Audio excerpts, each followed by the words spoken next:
Welcome back to another edition of the Columbia Cougars Coaches Show here on Mediacom Channel 22 as we are in the turf room at the Southie building with head coach Wendy Spratt of the Cougars softball squad. Coach, welcome.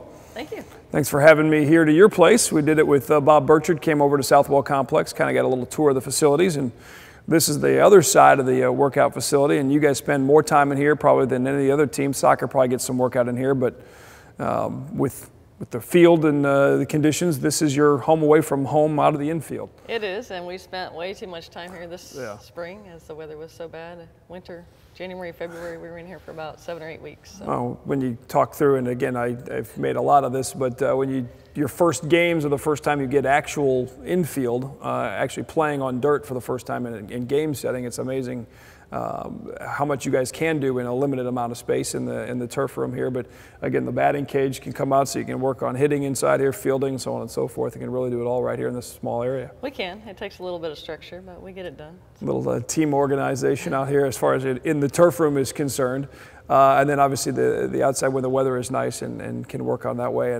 And this setup in here, again, on the opposite side of this wall is where the workout room is, and then you get the new addition over there of the Kepke workout facility here at Columbia College. Let's talk a little bit about the Cougar softball season at this point right now. 17-10 overall, 4-2 in the conference. We'll go back to conference play in a little bit, but the big road trip around the spring break, you face some tough competition, and especially with that #1 team, California Baptist. You're not obviously shying away from your scheduling of teams, and I know that it's great for barometer-wise, and all the coaches at Columbia schedule very tough scheduling.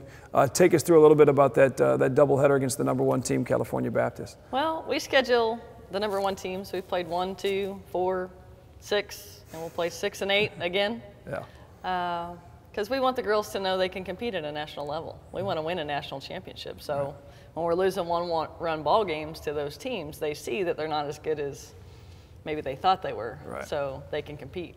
And we had California Baptist down in the first game, 3-1. They kind of inched back and went to extra innings, and they scored in the bottom of the 8th. We didn't score in the top. So, so it was a great game, and we scored 3 earned runs off their ace, so that was good. So again, it's one of those, I'm sure you're probably not a fan of the moral victory to some degree by any stretch of the imagination, as most coaches aren't, but at the same time, there is the opportunity to take something out of every single game you play, whether it's the positives, the negatives, and use that to help coach the girls for the future ball games. Right. We came out of there 2-4. We could have easily been 5-1. We were really close in 2 of the other games as well. Kind of gave San Marcos, the #4 team, one of those 2, and we won the other one. So, right. You know, it's just nice to go out and get great competition. I felt like we have a national championship team this year, so I wanted them to see the best and be able to compete. So. And the girls, they've shown that. Yeah, they have, and they've gelled in the conference play at 4-2 with the doubleheader win over Stevens College, splitting with Mobap and McKendree. Big test for you guys coming up this weekend. Saturday doubleheader, which is going to be great. Williams Baptist in town. A lot of the youth ball players in the area are going to be out at the ball game and in their uniforms and watching your ladies play. And Williams Baptist is a team that's been on the rise the last several years and split with you guys last year for the regular season conference championship.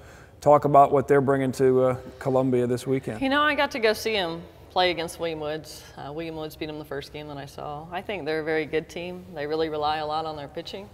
They have decent hitting, okay defense, but their pitching is very strong. And, you know, again, they're sitting above us by 1 game because they swept Missouri Baptist. Right. So we're looking for a good outing win tomorrow. Yeah, tomorrow's huge. Yeah. The whole week for us, really. We go to Park in Kansas City on Monday and then back at William Woods on Wednesday. So and somewhere this week we'll probably decide where we finish. The conference as far as that goes, and then obviously the seedings, and then before you know it, towards the end of the month of April is conference tournament time for your squad as you get set and ready to go. But Williams Baptist going to be an interesting opponent obviously this weekend. Hopefully you can come out on top, and then somewhere you got to make up some of these other games. You still got the Lindenwood doubleheader, which I guess maybe doesn't have to be made up because it's not conference. Right. But you do have the Harris-Stowe doubleheader to try and squeeze in somewhere in there. And how do you fit all that? Figure out where it goes. It's hard.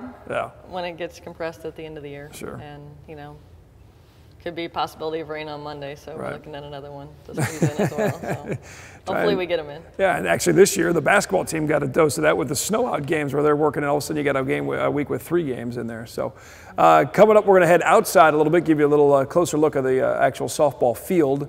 Apparently, I got to get your comment on this. We'll talk more with Valerie Teeter outside, but I saw your quote in the article as well in the Missourian that you just thought it was a bad pitch and not a jinx, or maybe not a bad pitch, but not a great pitch. And those of you who are watching the show. She said, she almost threw a perfect game. She gave up a hit on the last batter. Right. She knew about it. Normally she doesn't know when she goes into the game. I think sometimes when you know, you're maybe trying a little too hard. And obviously it's an unwritten rule in broadcasting not to talk about it. I didn't talk about it on the broadcast. I asked the sports information director, Cindy Foddy. You're not supposed to talk to anybody about I it. I know. So tomorrow we can't talk about it. No, I won't say a word. Okay. Trust me. I won't have any stats. I won't say I won't say anything. But I'm going to have a chance to try and see if I can actually hit a softball off Valerie Teeter. We'll talk to Valerie as well, the ace pitcher, and now into the leadoff spot a little bit too with the lineup. For Wendy Spratt's Columbia College Cougars. We'll come outside here in a second and take a look at the Cougars and talk more about the Cougar softball season. Up next on the Cougar Coaches Show on Mediacom Channel 22.